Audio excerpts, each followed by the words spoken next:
I'm Pastor Chuck Blair from New Church Live with 10 Minutes of Morning Calm.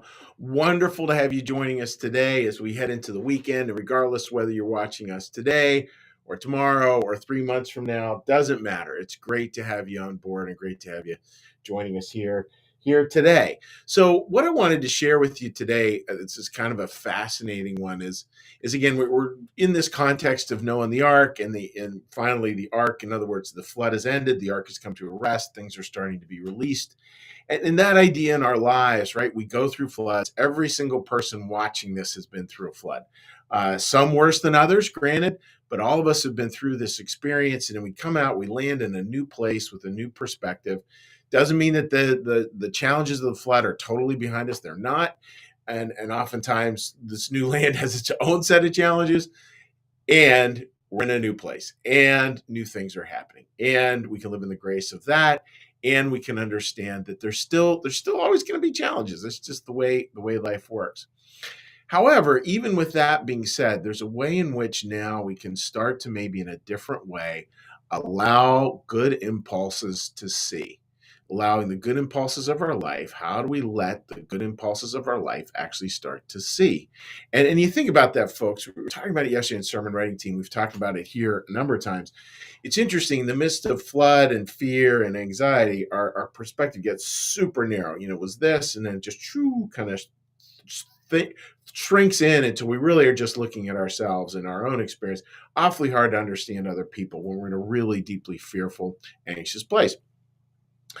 And this is about bumping that out. And one of the things that bumps that out are allowing the good impulses in our life to start doing some seeing. Now, I want to read for you a passage here of biblical commentary from Emanuel Swedenborg from the book Secrets of Heaven. And this is a canonical book in our particular faith. Beautiful thing here, and something to think about, something to hold and consider. See if this works for you. And it's a simple line. A single good impulse, in particular, always views a single truth. And I'll read that one more time. A single good impulse, in particular, always views a single truth. So we have this good impulse, and then this good impulse, in a fascinating way, starts to look towards what's true, and what's true is what helps us to serve. That's the way to look at it. It's the mechanics of what can I do in this situation? What would it mean to serve wisely here? It's not just enough to sort of stand back and say, "Hey, man, I love you," and nothing wrong with that.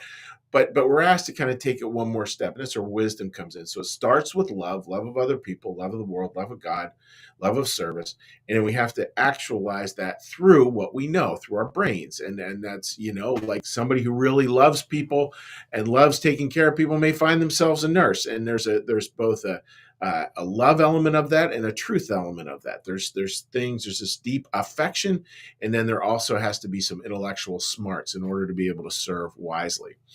Now, what does this mean when as the quote goes there, when you get this single good impulse that starts to reach out? Well, let's look at it a little scientifically. So I was in a conversation with my brother this morning, and he was talking about a medical principle known as diffused responsibility, which I'd never heard about actually until this morning, but it preaches well with this particular topic. What diffused responsibility means is that they've done studies of people who've choked, and what they find is that the choking hazard is actually much, the lethal choking hazard is much greater if you're in a crowded room than if you're in a room with just one or two other people. Well, why is that? Well, you can imagine, again, like picture a restaurant you're in if it's really crowded. Well, you're not paying attention to other people per se. You're sort of honed in just on your table. And if something does happen, you're sort of thinking, well, someone else will take care of it. And I don't think that's a callous statement. I don't think a lot of people are like, well, let someone else take care of it. I think just for a lot of us, we're in a crowd, it'll be, oh, someone else will do that. Someone else will take care of that.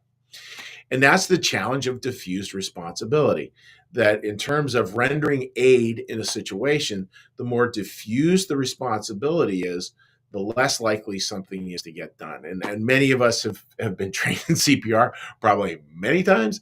And that whole CPR thing, I mean, you can remember first learning it. You're supposed to point to someone and say, you, go call 911. You're supposed to give very specific instructions so that you don't have diffused responsibility. It's your job. Please do this thing.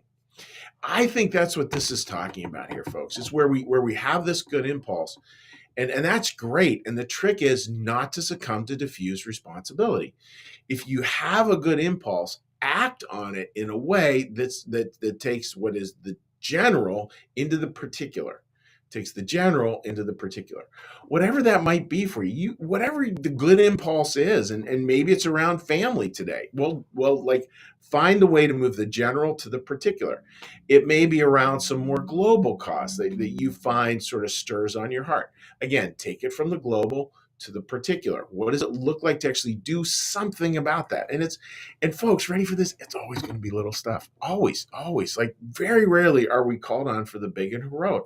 Probably out of all of us watching this, and again, over the course of the week, it'll probably be 300 or 400 people watch this.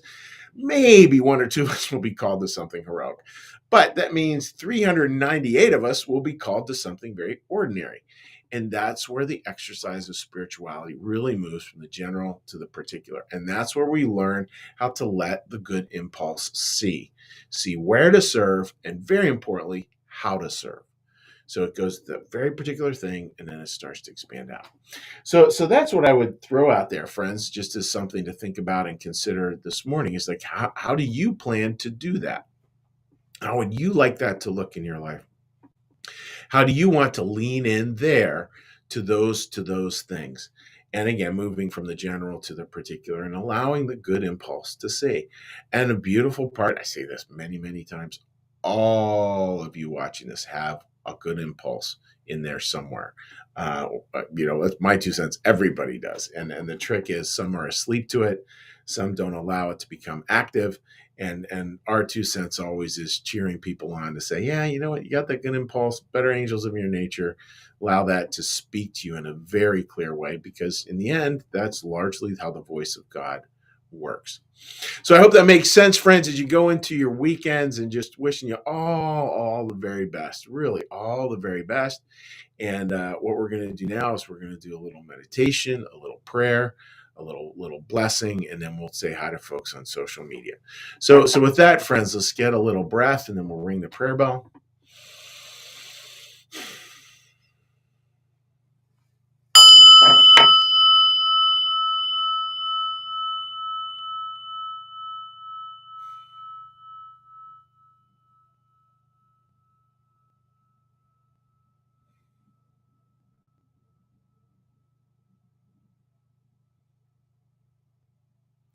Be still and know that I am God.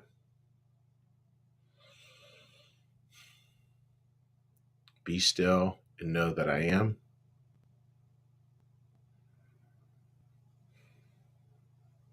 Be still and know that I.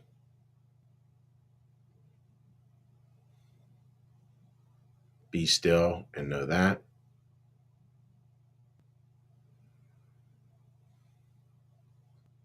Be still and know.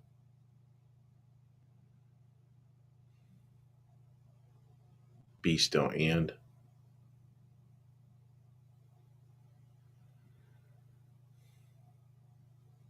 Be still.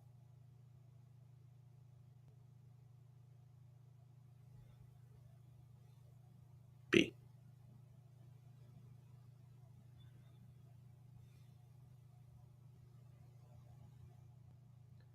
Our Father, who art in the heavens, hallowed be thy name. Thy kingdom come, thy will be done, as in heaven, so upon the earth. Give us this day our daily bread, and forgive us our debts, as we also forgive our debtors. And lead us not into temptation, but deliver us from evil. For thine is the kingdom, and the power, and the glory forever. Amen. May the Lord bless you and keep you. May the Lord make his face to shine upon you and be gracious unto you. May the Lord lift up his countenance upon you, bring you peace, bring you home. Amen. All right, dearest of dearest friends here. Let's pull some things here. Let's pull them on up. Okay, let me get to Facebook here. All right. I'm sorry, guys. I'm like a little bit behind the eight ball here. Okay, here we go. Man, I just one of these One of these days, I think I'm going to finally understand technology. So my apologies, friends. All right, here we go. Let this thing load up here. Okay, here we go. All right, see what comments we got. Got a couple comments there. Sherry, good morning to you. And Marcus, good morning to you as well. And let's flip over to here, flip over onto my page. All right. And on my page, a lot more comments. All right. Let's plug through these here. Kim, good morning to you, my friend, and I hope you're doing well. Linda, good morning to you, and I'm glad we got that dinner with the crew on the books. Sherry, I totally agree with that. Happy Friday to everyone. Deneen, this is a beautiful, beautiful, beautiful, beautiful point.